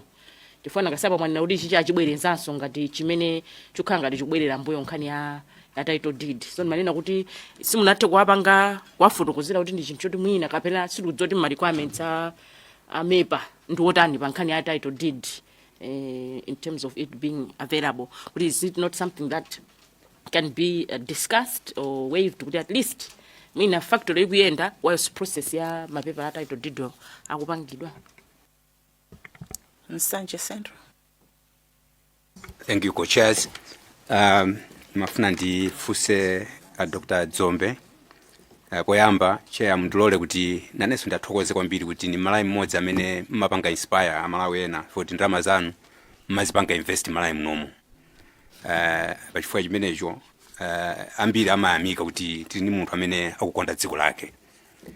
Koma funso langa lakuti mina yankhulira nzanga kuti mwakhala mukupanga invest kumbuyo konseku. And kumbuyo konseku ndikuti kuti mwakhala mukupangidwa charge ma fees amene mwakhala mukulipira. Koma papa mukuoneka kuti muli okhumudwa. Then mafuna ndifunse kuti kodi kumbuyo palibepo nthawi imene munakumanapo ndi akuluakulu aboma kwafotokozera kuti mwina tatiganizirani ngati ma local investors mafizi ngati awawa mwina mwachose mnamba mwafotokozerapo wina aliyese kandi PS kandi director kandi andale kuti tidziwe kuti kodi mutafotokozera na chitabu chani ngati sana chilipo chilichonse mutifotokozera.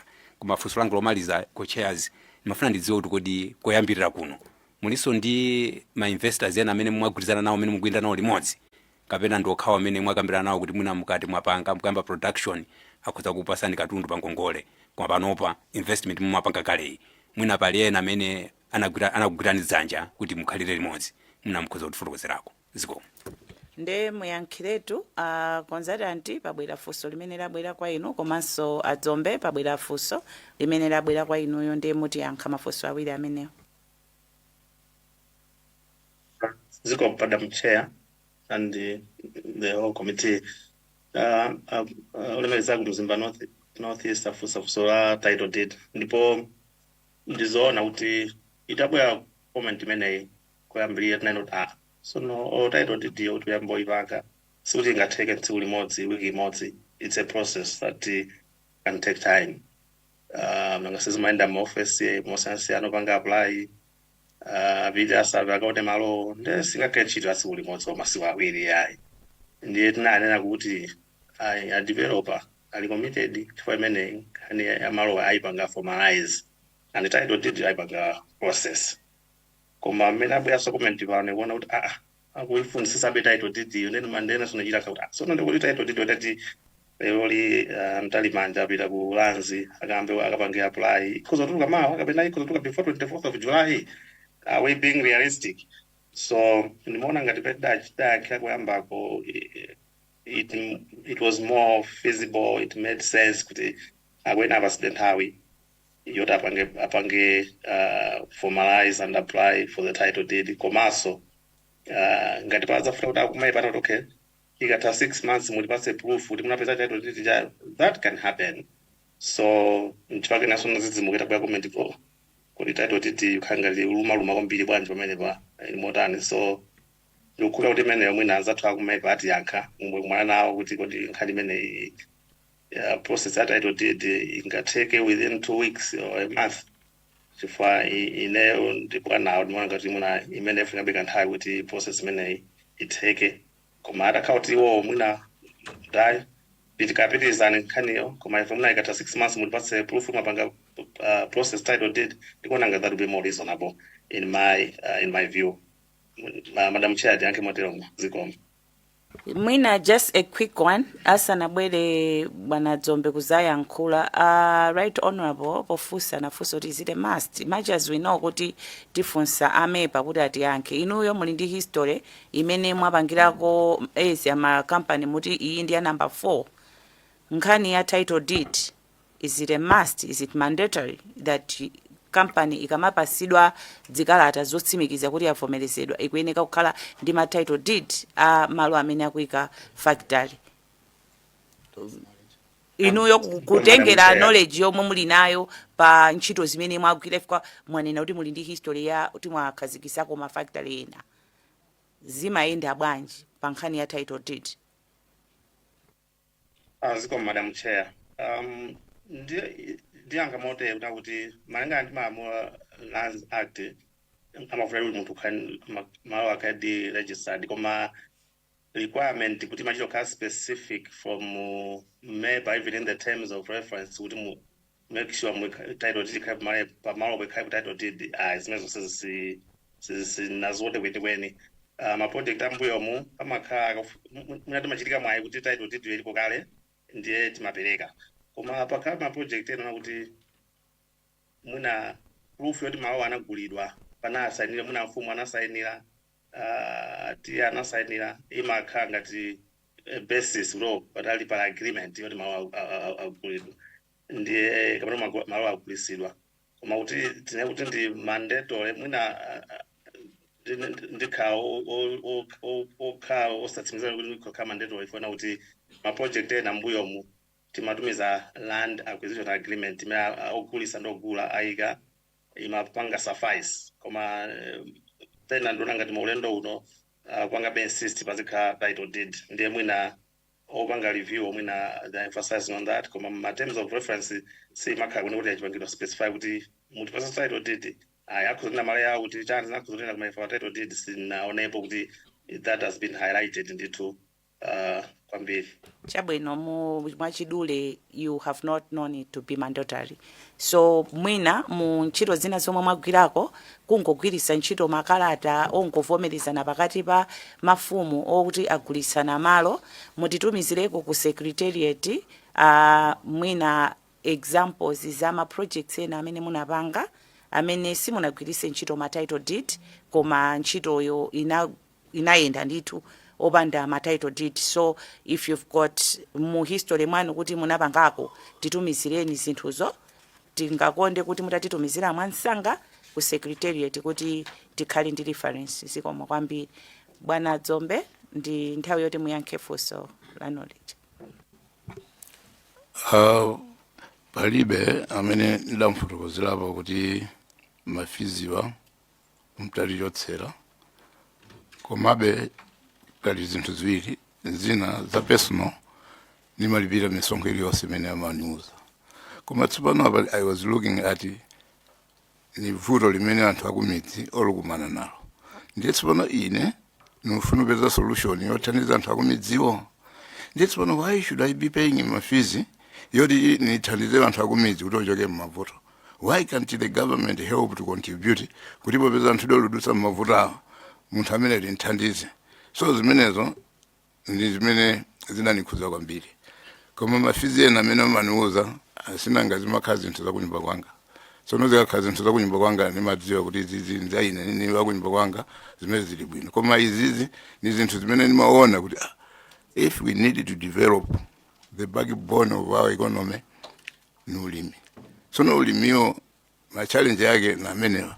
Ndipo ine nakhala nili mulimi kuyambira 2000 and titi kuyambira 1979 kufika na panopa nakhala nichita ntchito ya ulimi ndiye kwa ine niona kuti popanda fertilizer ulimi walephera so nchifukwa chake naona kuti iwe ufuna kupeza solution yoti anthu athandizike ndiye tsopano tizipereka mafizi ndiye maliona kuti nkhopilia boma li serious koma serious kwenikweni zikomo kwambiri ndiye kumbali ya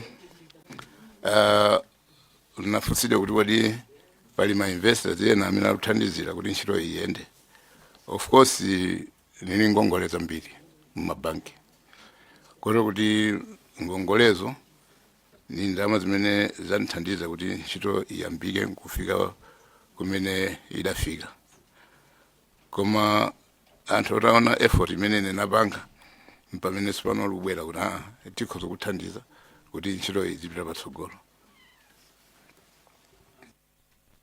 zikomo kwambiri chifukwa cha nthawi mafunso ena omwe natiti asunga kale kuti macochairs amalizitse abwerapo Kasungu Central please. Zikomo kwambiri chair kuti ngakhale nthawi yoyatha komabe mwatipatsa mpata kuti tifunse kwa mafunso. Ndikhala mwachidule kwambiri. Oyambirira bwana consultant mukakhala pasi kufika tsiku la lero mumakhulupirira kuti bwana wa munathandiza mokwanira chifukwa mukamba kwanu mwanena kuti ma project oterewa munapangako kwa iwowa isi yoyamba.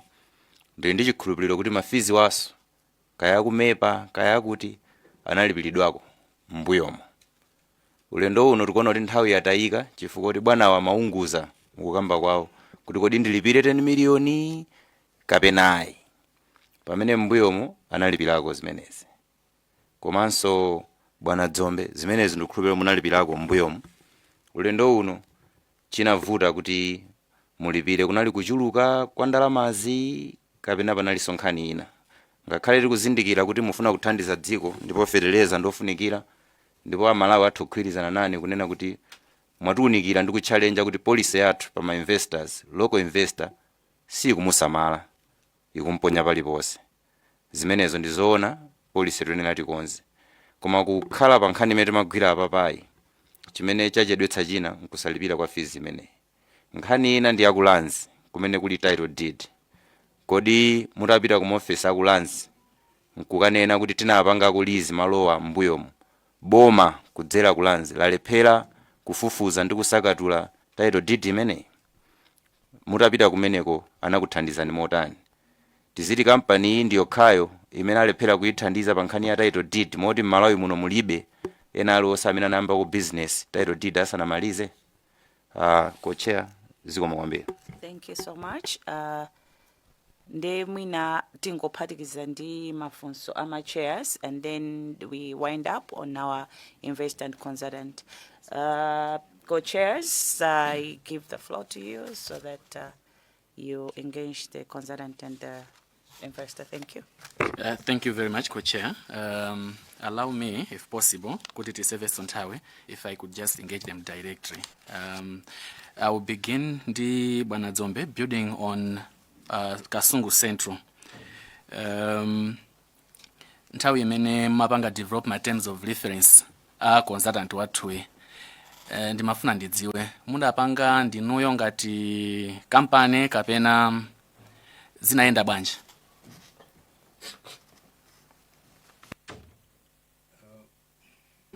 Opeza poyamba baja ana fotokoza soma ujeni ena koma popeza kampani yoni yanga ndine kamajita nimuita ngati kampani kapena songa munthu.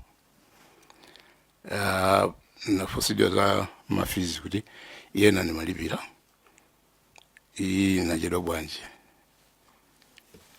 Nalipira ndalama kuboma over 500 million kwaja imene ndafuna koza international bus terminal kubyola ma departments yake ni amaplani ni zina zotere mpaka ndafika napo kumudwa ndanguleka project ya international bus terminal mofanana ni fundo zimene zimachokera kubomako ndiye lero kuona kuti zikuyambiranso zomwezo ndiye chifukwa I think mwine wrong place kunoku chitukuko nkhulupirira nchosafunika kotero kuti anthu amene boma likhoza kukondwera nawo na amene nkukhala kumudzi koma amene akuli mtima woti atenge Malawi to a certain level ndiye nthawi yake isadakwane zimenezo ndiye zimene zidaniyambitsa kuti niyambufoka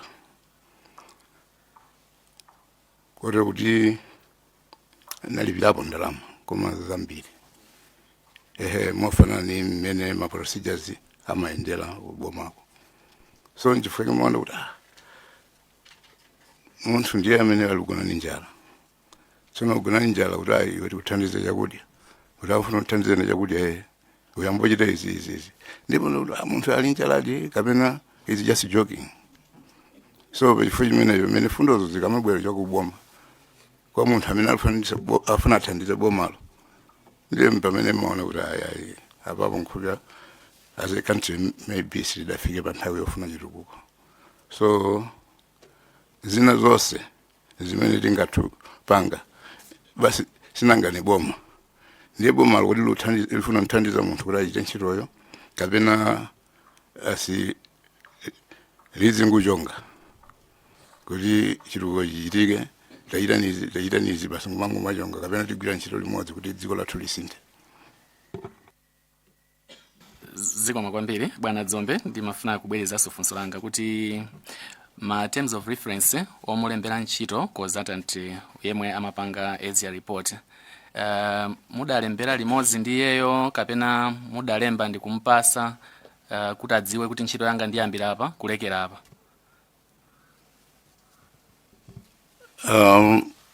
Upeze munthu akagula galimoto chimene amachita amayipatsa driver kuti aziyendetsa ndiye ndayambitsa ntchitoyo koma ndapatsa consultant kuti azitsatira chifukwa ndiwo amadziwa amene amayendetsera.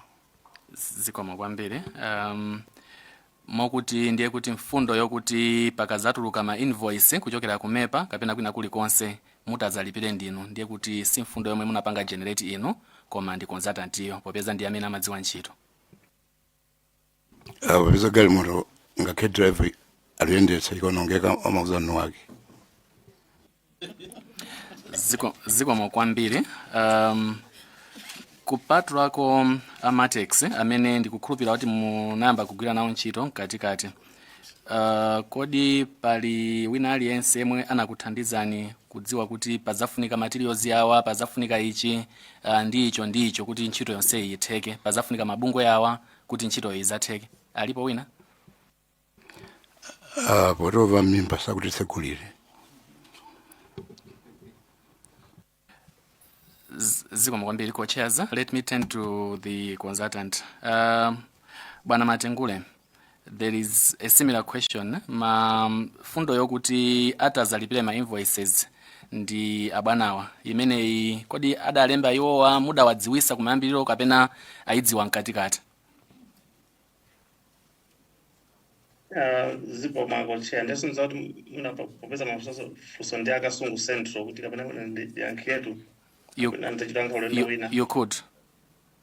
Okay. So with that, yeah, nkhani ya munaso ndingoniza nkhani ya ma terms of reference out pangira engage as I said itenshito number 5 metakalugira nayo so mwina uzo ameti magwira ndimene process makarira mwina chifukwa sina vuta kweni ma terms and reference ena ntchito eneniyo nde awo nde amapanga ndi amepa atikaduza project brief.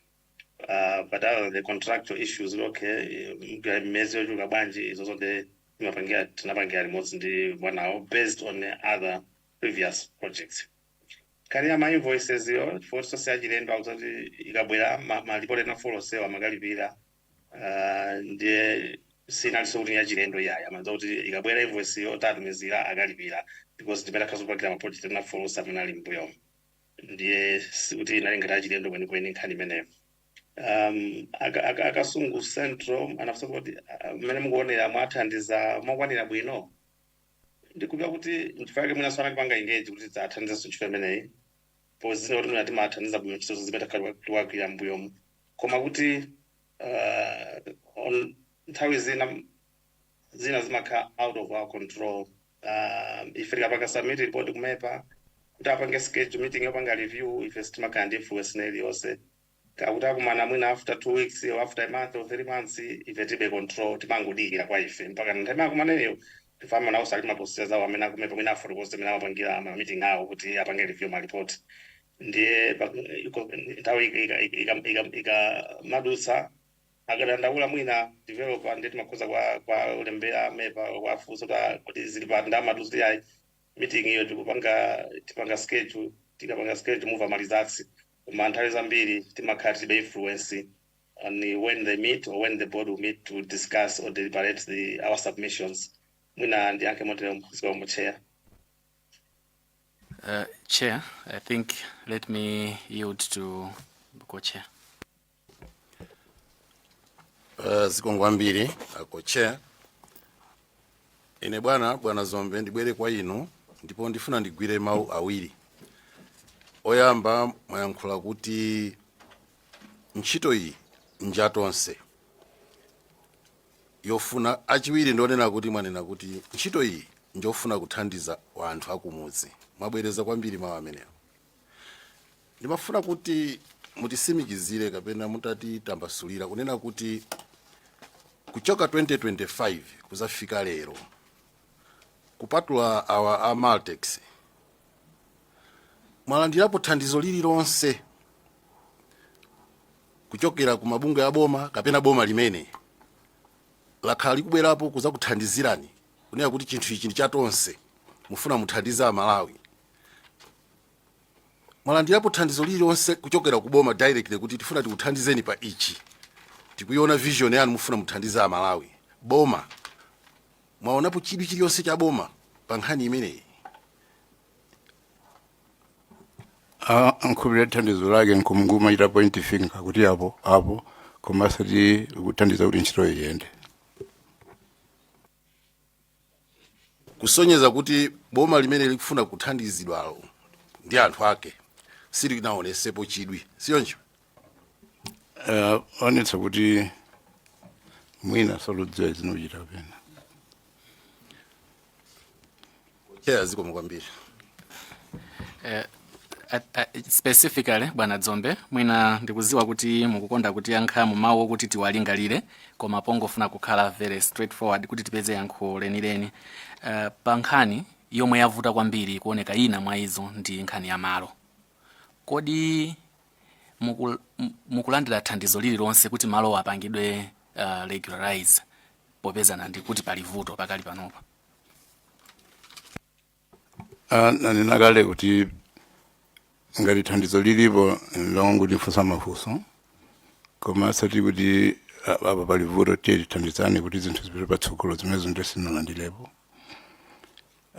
Malo nafotokoza poyamba pomwe kuti malo amenewo from 1971 mpano fika lero adayesedwa adali ya 26 point jani hectares nthawi imeneyo ndi amenene numangapo fakira leyo kodi kuti ni malo yoti ni yanga basi mofanana ni mapepa lawo samene dalembedwa koma nafotokoza pamba paja kuti mapepa lawo ndaita misipulesi nthawi imene ndimachoka kumadisi kubwera muno mtawuni sinodziwa kuti ndaika kuti mapepa lawo chifukwa chake ndali ni confidence kuti popeza maloni yanga ndoti ntchito yena ikhalepo koma popeza ntchito iliyonse imakumana nzokhoma basi tilole kuti zitero. Zikomo kwambiri Dr. Zombe ukukuti upita kumapeto kwa kuchedza nanu. Yes, what's not in order? I wanted to submit kuti mwina ngati committee ingathe kuona pa nthawi ina stakeholder wina akuransi mwina tizakumane nawo kuti atha kufukula pamene pali katundu wafuwa ina kuti ali ndi backup kuti tiathandizire nkhani iyithe mmene ndimaganizira.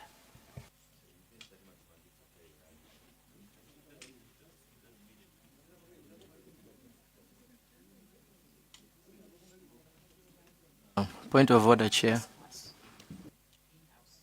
Chair, point of order. Yes. Chair, ndinafunsa Dr. Dzombe kuti pambali pa 10 million paliso ndalama zina zake zimene mwina apereka. Ndi akukamba anu anadzatulutsa figure ya 500 million imene anapereka on a different project of course. Komano ndimaona ngati kuti sinkhani yoti tingangoyi CII chifukwa tikufuna kutsatira zinthu mmene zikuchitikira mdziko muno. Ndiye mafuna kuti ngakhale simba limodzi yayi atana ndi project ina anapereka 500 million kuboma.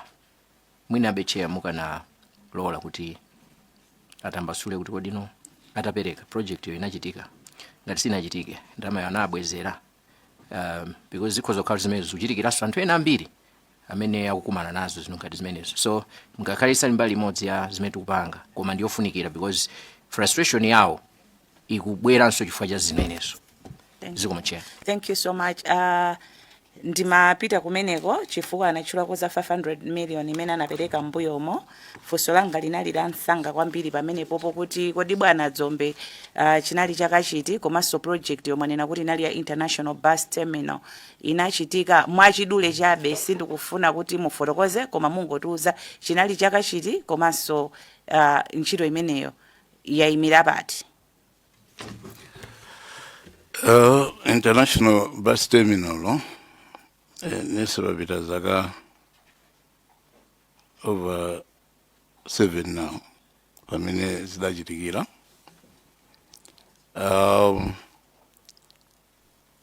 Kuti nikambo gwira ntchito kumene nogwirako nchifukwa yoti poyamba nauzidwa kuti development fees zofunika kulansi was it 200 million ine ndadzalipira.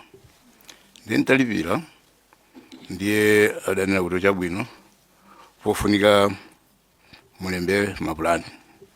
Ndiye mapulani aja ndakatenga $50,000 ndakatenga ku China kuti zinthu sinangazopita kasintha. Ndiye ndafuna latest technology zidabwera kuno akuti zofunika zipite ku city zidapita ku city ku Jordan charge security fee that was something around 13 million ine ndalipira. Ndiye zidapita so kumepako zidakhalako masiku ake nkubwera zabwera ndedanoza kuti mapulani awawo niya ku China kuno ayi $50,000 yapita. Ndiye dafuna munthu wina kuno kumalayi. Ndiye kuno kumalayi adati 100 million ine ndatenga 100 million nkupereka kupita kusita danoza kuti hayi zonse zili malo mukhoza kukambapo. Ine ndatenga matractors nkuyamba kulambula pananguka 3 days kuti nimalize. Adabwera munthu anjinga akabalasa ayo kusite sikuti ine fee idabwera tsopano ni 25,000 ndiye ufunika mkonjeze 25,000 basi ichoka pamene pene ndangozisiya kotero kuti project imene idathera pamwepo. Ndiyathera pamwepo ndinakhala nichita zina komabe pokhala ni okhudzidwa ni mavuto amene anthu kumudzi kwathu oludutsamo ndiye pamene mara koma yokha popeza solution ya mavuto ya anthu akumudzi kwathu ni madera yonse akumidzi ndoti tipange imeneyi. Ndiye sanokuona kuti zambulo wasonjera yomwe yakaleyo ndiye chifukwa kenati apapo chikakula patuka njira solimbirano. Zikomo kwambiri. Ndikuona ngati kuti mwina tikhalabe ni nthawi yonena kuti ticheze nanobe chifukwa pakuone kuti padakali zambiri. Mmodzi ya nthawi imene munayankhulapo maonena kuti pakhala pakufusidwa mwina zina koma zimakhuza inu ndakunyumba kwanu ndiye mmaona kuti mupanga bwanji. Komano timafunitsitsa kuti chimene chichi titachitambasula chifukwa mukupitirirabe kuyankhula kunena kuti boma likafuna ndiye chimene nomwe na Malawi chikuakhuza kumaonako ngati kuti boma likukutchinkirani ndiye timayeneka kuti tidzukute pamene popo. Komabe ndikufuna nditangowafunsa akonzatanti mwansanga kunena kuti kuyambira pa nthawi imene anakuuza namepa kuti mulipire 10 million ndi experience imene muli nayo quickly munapanga convince modani chifukwa tinanga si client wanu wakhumudwa chifukwa cha history imene ali nayo mbuyo munapanga munatsimikizira motani kuti iyi ndi ndondomeko yake ndithu yoti alipire 10 million. Komanso mukuyankha that point komaliza ndimafuna ndidziwe communication yanu between May 2020 July 2025 to May 2026 kunali kuti basino kunangokhala blackout kuti ino ndi investor simukulumikiza naso kapena mumayankhulana ndikumalimbikitsana pamene amafika nopoti alipire mu May 2026. What prompted him to pay now pa myezi 9 imene inali idle? Zikomo kwambiri Madam Chair.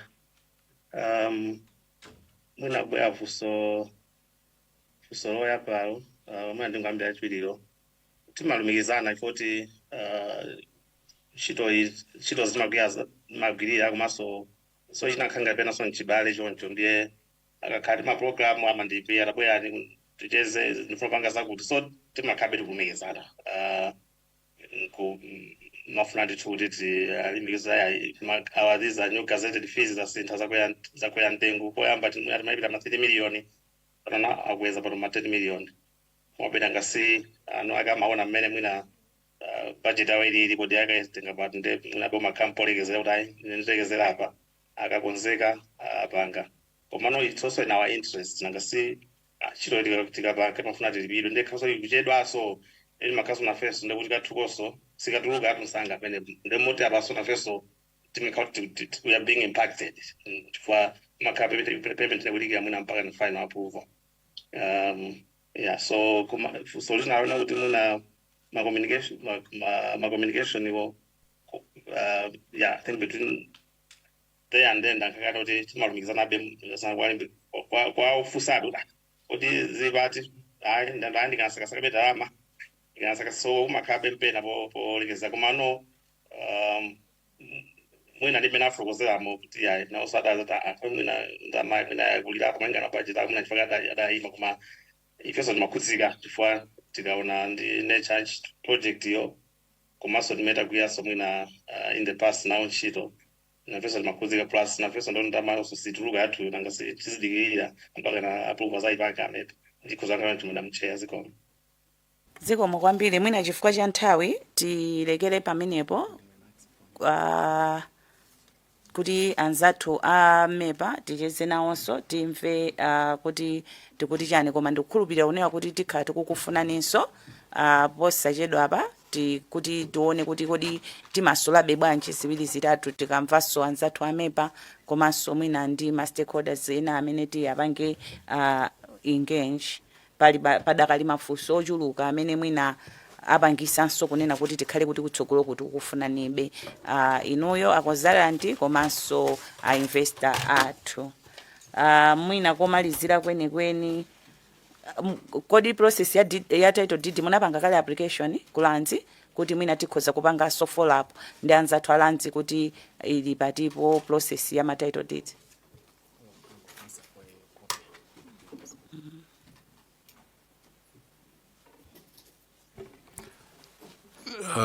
Nisa nkani yake ikhale kuti popeza zatero ndati mpafunika kuti kapena ni ambothamanga monso mmene timathamanga ma 1979 pamene tidachitira nkani imeneyi. Can you come again please? Nonena kuti popeza tidachita ma 1979 pamene timachita mafamu nizina zofunikira ndiye nanena kuti chifukwa cha kuti malowo nonena kuti sinanga offer vulizi ndalandira DDO ndalandira koma tsopano nanena kuti popeza pochoka kuma DC kupita kunukhala idasokonekera komabe muona kuti ownership ya malo sinanga kutaika kwa DD sikuthandiza kuti ownership yachoka. Chabwino ndiye kuti ifeyo ngati komiti mwina tikhoza kuthandizirapo kutsatira kuanzathu ako lanzi kuti tione kuti kodi akuyeneka kukhala nayo m'mafailo ndiye kuti atithandizire kuti tipeze ma title deeds anu amene munali nawo kale. chifukwa cha chimenechi tikhozanso kunena kuti pamene tikunena kuti tikufunani nthawi ina ngati komiti tikhalanso ndi chidwi kuti tikafike kumalo amene mukufuna kuyika factory imeneyi ndi cholinga chonena kuti mwina zinthu ziwiri zitatu zimene mwina zili m'mafunso anthu zikathe kukayankhidwako. Tikuthokozeni kwambiri chifukwa chopezeka pamaso pa komiti ino, mwasiya ntchito zanu zambiri zimene zikadatha kukupindulirani nkulolera kubwera kuzaonekera pamaso pa komiti iyi.